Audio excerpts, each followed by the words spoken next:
കല്യാണത്തിനുള്ള തിരക്ക് തുടങ്ങി. ആഭരണം വാങ്ങലും തുണിയെടുക്കലൊക്കെ ആയിട്ടെ. എന്താ മക്കളെ? പ്രസാദേ, അതിങ്ങതാ.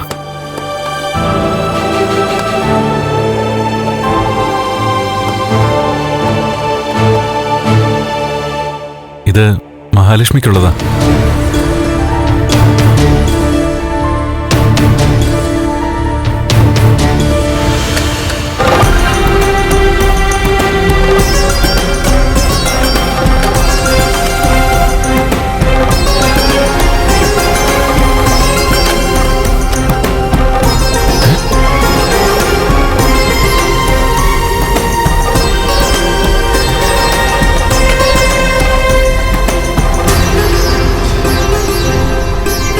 അയ്യോ, കണ്ണനുള്ളതൊക്കെ ഞങ്ങള് മോളുടെ കൊടുത്തുവിടുന്നുണ്ട്. ആ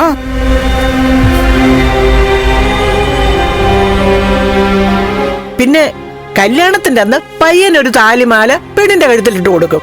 അതല്ലേ പതിവ്, അതല്ലേ നാട്ടു നടപ്പ്. നാട്ടു നടപ്പിന് വിപരീതമായൊരു കല്യാണോ ഇവിടെ നടക്കാൻ പോകുന്നത്. ഓ, ഒരുപാട് കുറവുകൾ തന്നെയാ മഹാലക്ഷ്മി ഭർത്താവായി തിരഞ്ഞെടുത്തത്. അതുകൊണ്ട് തന്നെ പരമ്പരാഗതമായി നമ്മൾ നടത്തുന്ന കല്യാണത്തിൽ നിന്നും വ്യത്യസ്തമാകണം ഇതെന്ന് എനിക്ക് ആഗ്രഹമുണ്ട്.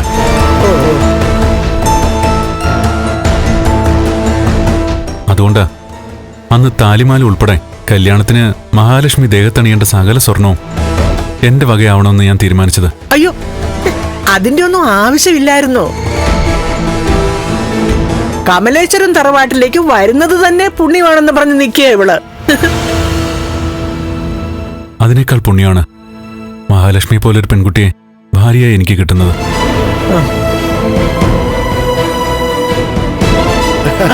സ്വന്തമായിട്ട് സ്വർണ്ണക്കട ഉണ്ടെന്നൊക്കെ അറിയാം. എന്നാലും ഇത്രയും സ്വർണം കടയിൽ എടുത്താ അത് വലിയ നഷ്ടമാവില്ലേ മോനെ? ആ, അതെ അതെ അതെ, എല്ലാം പുതിയ ഉരുപ്പടികളല്ലേ കൊണ്ടുവന്നിരിക്കുന്നത്. അത് ഞങ്ങൾക്കൊരു നഷ്ടമൊന്നുമല്ല. പെണ്ണ് കാണാൻ വന്ന ദിവസം ഈ അമ്മയുടെ മുഖം വിളിച്ചു പറയുന്നുണ്ടായിരുന്നു എല്ലാം. ഇപ്പോഴും ഈ അമ്മയുടെ മുഖം തെളിഞ്ഞിട്ടില്ല. ഏയ്, അങ്ങനൊന്നുമില്ല. അവള് ഭയങ്കര സന്തോഷത്തിലാ. എനിക്ക് മഹാലക്ഷ്മിയോട് മാത്രമായിട്ടൊന്ന് സംസാരിക്കണമായിരുന്നു. ആയിക്കോട്ടെ ആയിക്കോട്ടെ, മോള് വാ. മോള് പോയി സംസാരിക്കേ.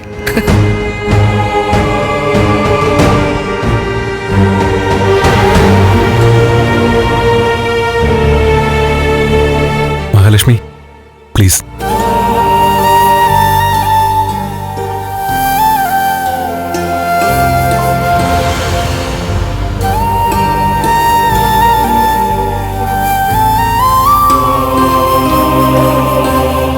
മഹാലക്ഷ്മിയുടെ മനസ്സെന്താണെന്ന് എന്നോട് പറഞ്ഞു. എങ്കിലും നേരിട്ട് കാര്യങ്ങൾ തിരക്കണം തോന്നി. അതിന് ഇത്രയും സ്വർണ്ണമായിട്ട് വരേണ്ട കാര്യമില്ലല്ലോ. എന്നോട് സഹതാപം തോന്നിയിട്ട് എന്നെ വിലയ്ക്ക് വാങ്ങാണോ? അയ്യോ, എന്താ അങ്ങനെ പറഞ്ഞേ? അധിക സ്വർണ്ണമൊന്നും എന്റെ ദേഹത്ത് കാണില്ല. എങ്കിലും ഒരു 10-20 പവനെങ്കിലും എന്റെ അമ്മ എനിക്ക് തരാതിരിക്കില്ല. മഹാലക്ഷ്മിയുടെ അനിയത്തിക്കോ? കരുണയുടെ ദേഹത്തെ 101 പവനെങ്കിലും കാണില്ലേ? അല്ല, അങ്ങനെ ഞാൻ അറിഞ്ഞത്. രണ്ടനച്ചനെ സ്വന്തം മകൾക്ക് സ്വർണം സ്വത്തും കൊടുക്കൂ, അതെനിക്കറിയാം. വിവാഹ മണ്ഡപത്തിൽ താലികെട്ട് നടക്കുമ്പോൾ വലിയൊരു കുറവുമായിട്ടാ മഹാലക്ഷ്മി അവിടെ എല്ലാവരുടെ മുന്നിൽ നിൽക്കേണ്ടി വരുന്നത്. ആ കുറവ് ഞാനാണ്. അത് നന്നായിട്ട് ബോധ്യമുള്ള എനിക്ക്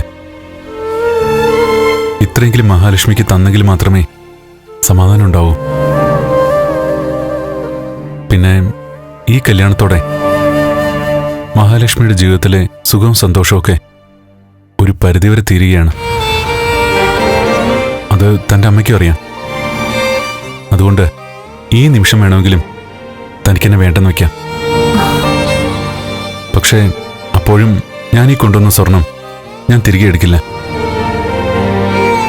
ഇത് മഹാലക്ഷ്മിക്ക് വേണ്ടിയിട്ട് ഞാൻ തിരഞ്ഞെടുത്ത സ്വർണം. സ്വർണം തിരികെ എടുത്താലും എനിക്ക് കുഴപ്പമില്ല കണ്ണേട്ടാ. സ്വർണം കൊണ്ടുവന്ന ആളെ എനിക്ക് വേണ്ടത്. അതെ കണ്ണേട്ടാ, പൊന്നിന്റെ ഒരു അംശം പോലും തന്നില്ലെങ്കിലും എനിക്ക് വേണ്ടത് കണ്ണേട്ടനെയാ. അത് ഞാൻ പ്രാർത്ഥിക്കുന്ന ദൈവങ്ങളോട് പോലും പറഞ്ഞു കഴിഞ്ഞു. അവരെനിക്ക് അനുവാദവും തന്നു കഴിഞ്ഞു. ഇന്ന് ആ സ്വർണ്ണമൊക്കെ അണിഞ്ഞിട്ട് മഹാലക്ഷ്മി എനിക്കൊരു ഫോട്ടോ അയച്ചേരണം. എന്റെ സെലക്ഷൻ തെറ്റിയില്ലെന്ന് ഉറപ്പുവരുത്താൻ. ശരി കണ്ണേട്ടാ. അന്നത്തെ ആ ആക്സിഡന്റിന് ശേഷം ദൈവങ്ങളോട് പോലും എനിക്ക് ദേഷ്യമായിരുന്നു. എങ്കിലും ഈ അടുത്ത സമയത്ത് കുടുംബജോത്സ്യം വീട്ടിൽ വന്നപ്പോ കല്യാണത്തെപ്പറ്റി ഞാൻ തിരക്കി. ആ സമയത്ത് അദ്ദേഹം തർപ്പിച്ചു പറഞ്ഞു, മഹാലക്ഷ്മി പോലൊരു പെൺകുട്ടിയെ എനിക്ക് കിട്ടുമെന്ന്. അത് കേട്ട് ഞാൻ മാത്രമല്ല, മനസ്സുകൊണ്ട് എല്ലാവരും ചിരിച്ചു കാണും. പക്ഷെ ജോത്സ്യൻ അങ്ങനെ പറഞ്ഞപ്പോഴും ഞാൻ വിവാഹം കഴിക്കാൻ പോകുന്ന പെൺകുട്ടിയുടെ പേര് പോലും മഹാലക്ഷ്മി എന്നാവുമെന്ന് ഞാൻ ഒരിക്കലും കരുതിയില്ല.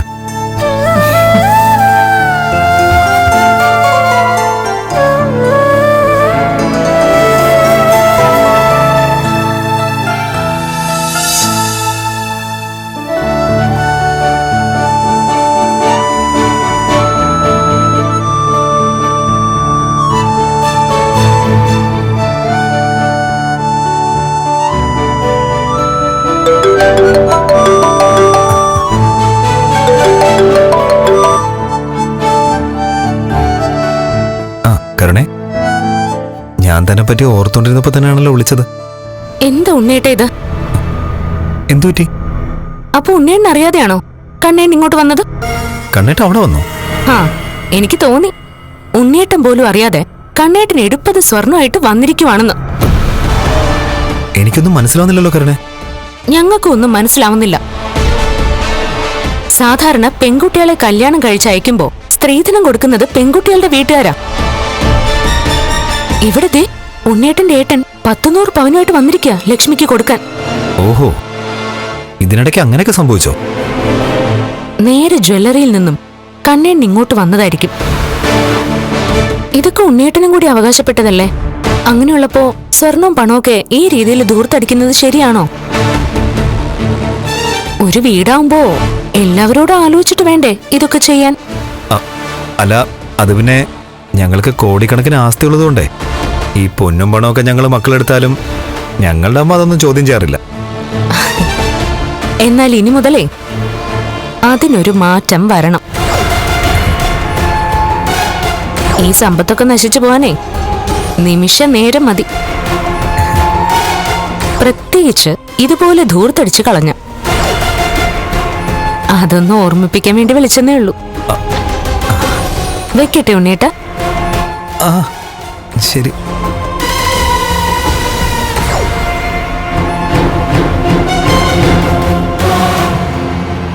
എന്താടാ മോനെ? കരുണയെ വിളിച്ചത്. കണ്ണേട്ടൻ 100 പവൻ സ്വർണ്ണമായിട്ട് അങ്ങോട്ട് പോയെന്ന്. അരയ്ക്ക് താഴോട്ട് തളർന്ന ഒരാളെ ഒരുത്തി കല്യാണം കഴിക്കാന്ന് പറഞ്ഞല്ലോ. അതിനുള്ള പാരിതോഷികമായിരിക്കും കൊടുക്കുന്നത്. അവൻ ഈ രീതിയിൽ മുന്നോട്ട് പോയാൽ അവന്റെ സകല സ്വത്തുക്കളും അവള് കൈക്കലാക്കുമെന്നുള്ള കാര്യം ഉറപ്പാ. അതിനു വേണ്ടിയിട്ട് തന്നെയായിരിക്കും അവളെ ഇങ്ങോട്ട് പറഞ്ഞു വിടുന്നത്.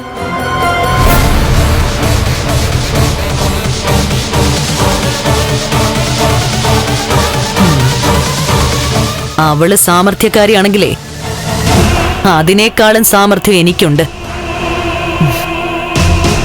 എന്തായാലും ഇനി കല്യാണം വേണ്ടാന്ന് വെക്കാൻ പറ്റില്ല. കല്യാണം കഴിയട്ടെ, അതിനുശേഷം അവളെ ഞാൻ ഇവിടെ ഇട്ട് നട്ടം തിരിപ്പിച്ചോളാം.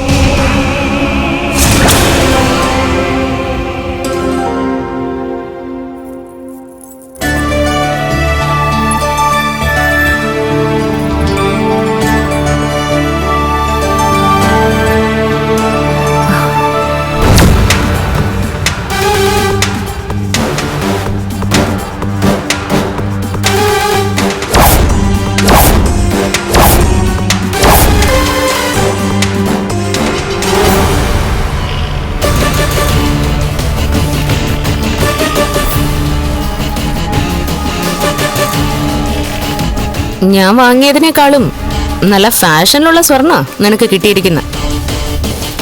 അതെ, അതിൽ പകുതി എനിക്ക് വേണം. തരുന്നതുകൊണ്ട് കുഴപ്പമൊന്നുമില്ല. പക്ഷേ ഈ സ്വർണ്ണമെല്ലാം അണിഞ്ഞുകൊണ്ട് കല്യാണ മണ്ഡപത്തിലേക്ക് ചെല്ലണമെന്നാ കണ്ണേട്ടൻ എന്നോട് പ്രത്യേകം പറഞ്ഞിരിക്കുന്നത്. ഓ, അപ്പൊ കല്യാണത്തിന് മുമ്പേ കണ്ണേട്ടനൊക്കെ ആയോ? എന്നുവെച്ചാ അമ്പാടി കണ്ണനല്ലേ? അങ്ങനെ അക്ഷരം പ്രതി അനുസരിക്കാന്ന് നീ പ്രതിജ്ഞ എടുത്തിട്ടുണ്ടോ? ദേ, മര്യാദയ്ക്ക് സ്വർണത്തിന്റെ പകുതി എനിക്ക് തരാനല്ലേ ഞാൻ നിന്നോട് പറഞ്ഞത്? എന്താ എന്താ മോളെ ഇത്? എന്റെ ഉണ്ണിയേട്ടൻ പോലും അറിയാതെയാ ഈ സ്വർണം അയാൾ ഇവൾക്ക് കൊണ്ടു കൊടുത്തിരിക്കുന്നത്. ഞാൻ ഇപ്പൊ ഉണ്ണിയേട്ടനെ വിളിച്ച് വെച്ചതേ ഉള്ളൂ. സാരമില്ല മോളെ, കല്യാണത്തിന് ശേഷം കുടുംബത്തിലെ സമ്പത്ത് ദൂർത്തടിക്കരുതെന്ന് നീ ഉണ്ണിയെ കൊണ്ട് കണ്ണനോടൊന്ന് പറയിച്ചാ മതി. അതേ മോളെ, ഇപ്പൊ കണ്ണൻ കൊടുത്ത സ്വർണം അവളങ്ങ് എടുത്തോട്ടെ.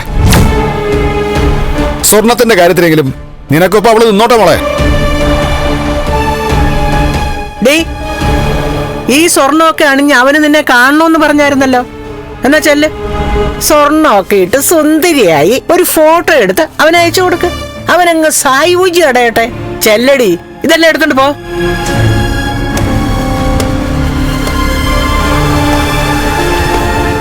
കൊണ്ടുപോ, എല്ലാം എടുത്തോ. ആ പോ.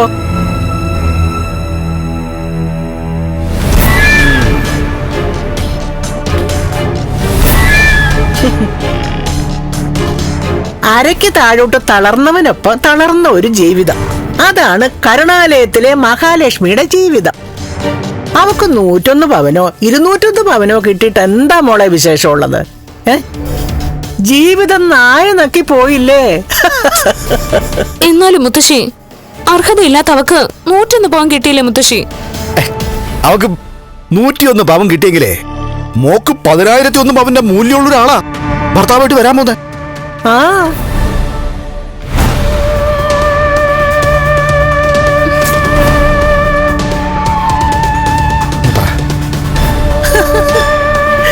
പിന്നല്ലാതെ.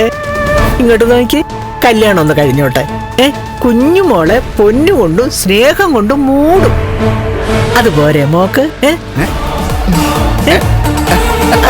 അത് മതി, അത് മതി.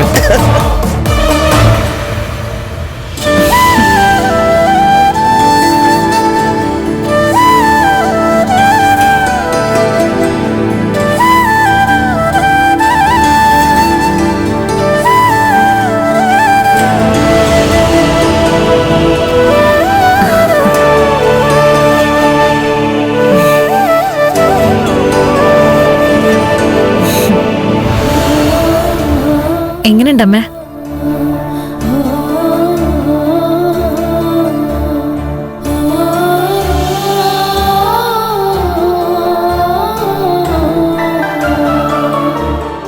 അമ്മയ്ക്ക് ഇതൊരു വിഷമം മാറിയില്ലേ?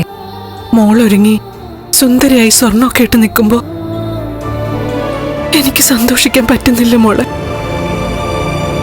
കല്യാണശേഷം പെൺമക്കള് ജീവിക്കാനല്ല, മറിച്ചൊരു ഹോംനേഴ്സിന്റെ പണി ചെയ്യാനാ പോന്നെന്ന് അറിഞ്ഞു കഴിഞ്ഞ് ഏതമ്മമാർക്കാ മോളെ മനസ്സമാധാനം കിട്ടുന്നത്? അമ്മ അത്ര സംസാരമൊക്കെ നിർത്തിക്കേ. അമ്മതേ, എന്റെ ഫോട്ടോ ഒന്നെടുത്തേ. ഈ ആഭരണങ്ങളൊക്കെ ഇട്ട് എന്റെ ഒരു ഫോട്ടോ എടുത്ത് അയച്ചു കൊടുക്കണമെന്ന് കണ്ണേട്ടൻ പറഞ്ഞായിരുന്നു. ദാ, എടുക്ക്.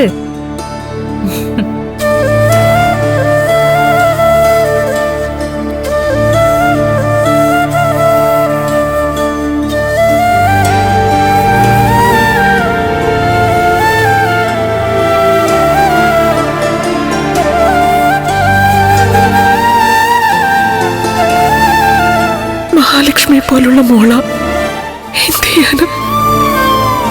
ചിന്തിച്ച് നിൽക്കാതെ ഫോട്ടോ എടുക്കാമേ.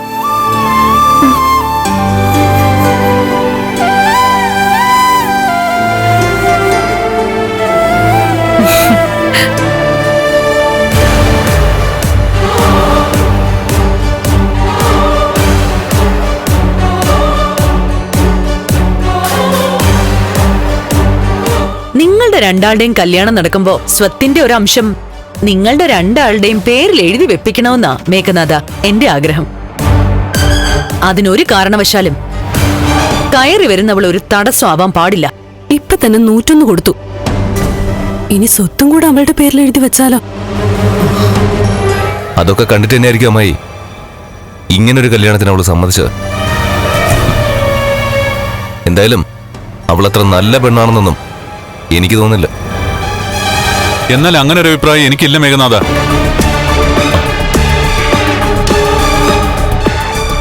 മഹാലക്ഷ്മി ഒരു നല്ല പെൺകുട്ടിയാ. അതുകൊണ്ടായിരിക്കും കല്യാണത്തിന് മുൻപേ നീ 101 പവൻ അവൾക്ക് കൊണ്ടുപോയി കൊടുത്തത്. അവളെ കല്യാണം കഴിക്കാൻ വേണ്ടി അവൾ അങ്ങനെ ആവശ്യപ്പെട്ടു കേട്ടാ? അവളൊന്നും ആവശ്യപ്പെട്ടിട്ടില്ല. ഞാൻ മനസ്സറിഞ്ഞു കൊടുത്തത് ആ സ്വർണം. അതിന്റെ പേരില് ആർക്കെന്തു തോന്നിയാലും എനിക്കൊരു കുഴപ്പമില്ല. അവിടെ രണ്ടാനച്ഛന്റെ മോൾക്ക് കല്യാണത്തിന് എന്തുമാത്രം പൊന്നു കൊടുക്കുമെന്ന് എനിക്കറിയാം. അതുകൊണ്ടാ സാഹചര്യം മനസ്സിലാക്കിയിട്ട് ഞാൻ എന്റെ മനസ്സിന് ഇഷ്ടപ്പെട്ട കുറച്ച് സ്വർണം മഹാലക്ഷ്മിക്ക് കൊടുത്തത്. അത് ഇനി ഈ വീടിനകത്തൊരു ചർച്ചയാവേണ്ട കാര്യമൊന്നുമില്ല.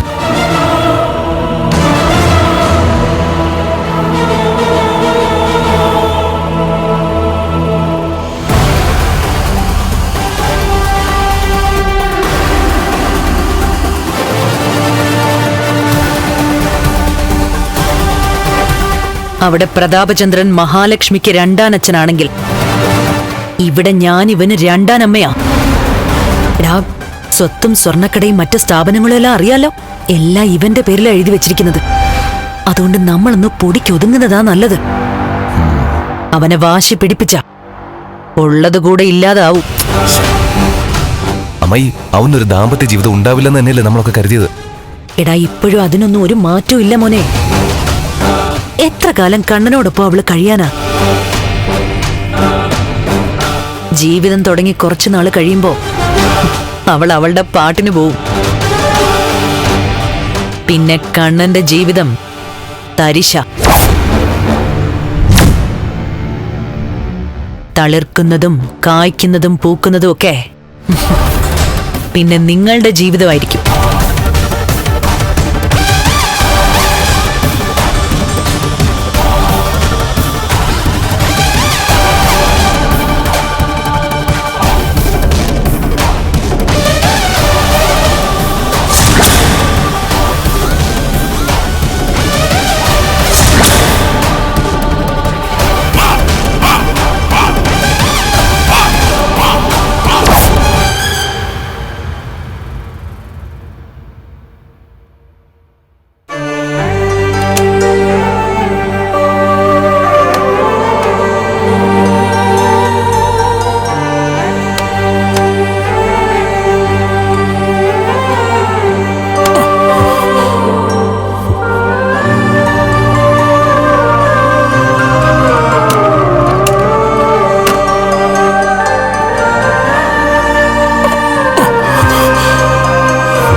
മഹാലക്ഷ്മിയുടെ മെസ്സേജ് ആണല്ലോ.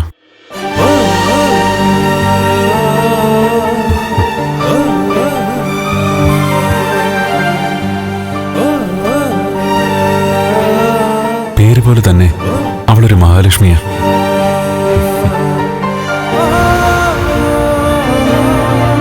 ഏട്ടാ,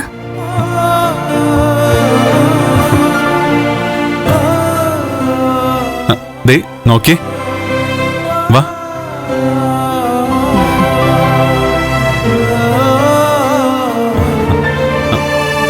ദേ നോക്ക്.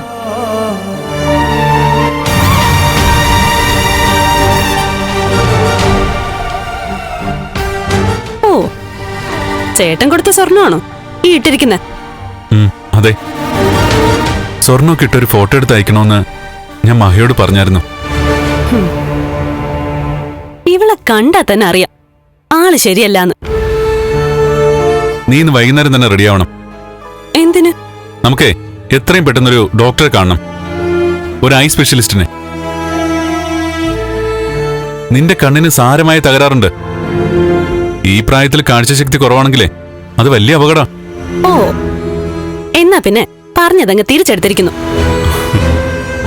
എന്തായാലും ഒന്ന് ഞാൻ പറയാം, ആളൊരു അത്യാഗ്രഹിയ. ഇവൾക്ക് ദാമ്പത്യ ജീവിതമൊന്നും അല്ല വേണ്ടത്, പൊന്നും പണവും തന്നെയാ.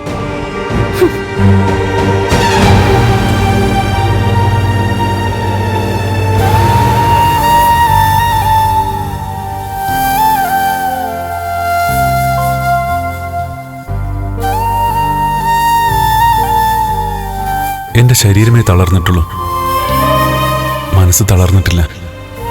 അതുകൊണ്ട് ആ മനസ്സിനറിയാം ഇവള് നല്ലവളാണെന്ന്.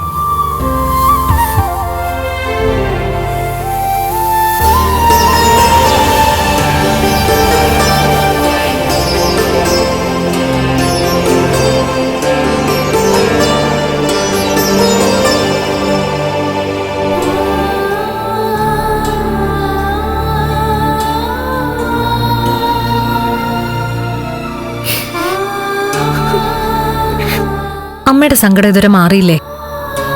ഞാൻ അമ്മയോട് എത്രയോ തവണ പറഞ്ഞതാ ഇത് ദൈവനിയോഗാന്ന്. ഒരിക്കലും അല്ല മോള്, ഇത് മോള് മനഃപൂർവ്വം ക്ഷണിച്ചു വരുത്തിയ നിയോഗ.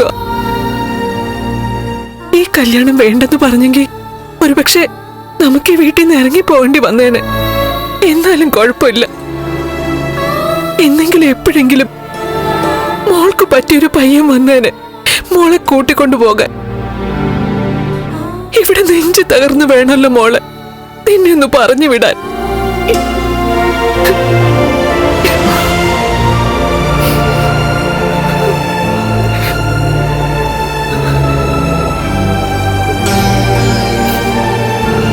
എനിക്കെന്നും കൂട്ട് എന്റെ അമ്മയും കുടുംബക്ഷേത്രത്തിലെ ദേവിയും പിന്നെ ശബരിമല അയ്യപ്പനുമാ.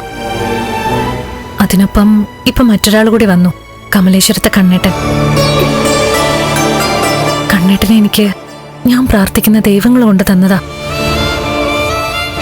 പ്രത്യേകിച്ച് കലിയുഗ വരദനായ അയ്യപ്പൻ.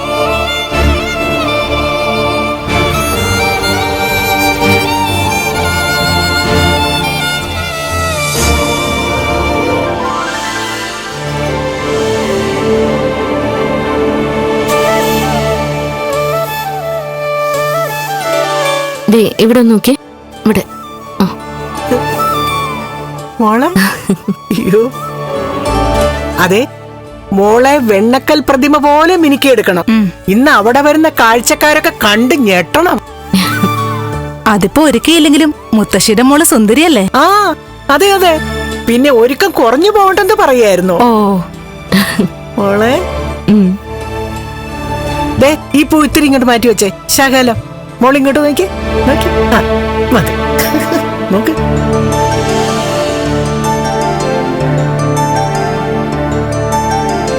അതെ, ഏട്ടന്റെ കാല് തളർന്നു പോയതുകൊണ്ട് കുടുംബവും ബിസിനസ്സും എല്ലാം നോക്കുന്നത് ഇളയാളാ ഉണ്ണിക്കുട്ടൻ. കമലേശ്വരം ഫൈനാൻസിയേഴ്സും കമലേശ്വരം ജൂലേഴ്സും ഒക്കെ നമ്മുടെ നാട്ടിൽ വലിയ ഫേമസ് ആണല്ലോ. അതെ അതെ. ആ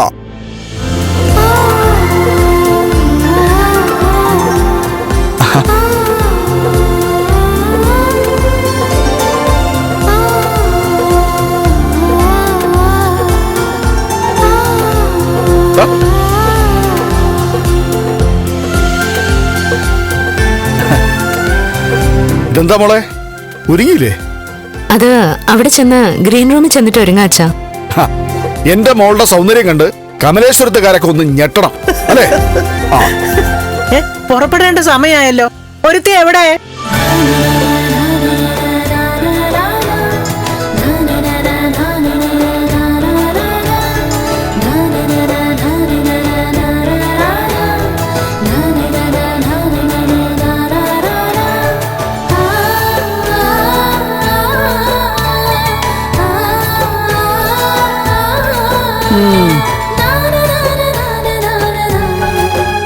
നീയല്ലേ മൂത്തത്, ആദ്യം നീ തന്നെ എല്ലാവർക്കും ദക്ഷിണ കൊടുക്കുക.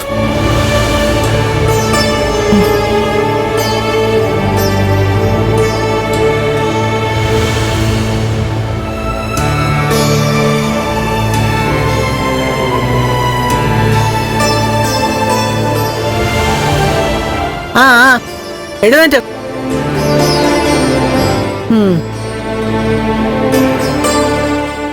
എല്ലാം ഓർമ്മയുണ്ടല്ലോ. എന്റെ കുഞ്ഞിനെ നോക്കാൻ കൂടിയാ നിന്നെ അങ്ങോട്ട് പറഞ്ഞു വിടുന്നത്. ഫ്ലവേഴ്സ് ടിവിയുടെ സ്മാർട്ട് ഷോയിൽ പങ്കെടുക്കാൻ നിങ്ങളെ ക്ഷണിക്കുന്നു. ഉടൻ തന്നെ ഈ നമ്പറിലേക്ക് വിളിക്കുക. 7593829838. ഫ്ലവേഴ്സ് സ്മാർട്ട് ഷോ ഉടൻ വരുന്നു ഫ്ലവേഴ്സ്.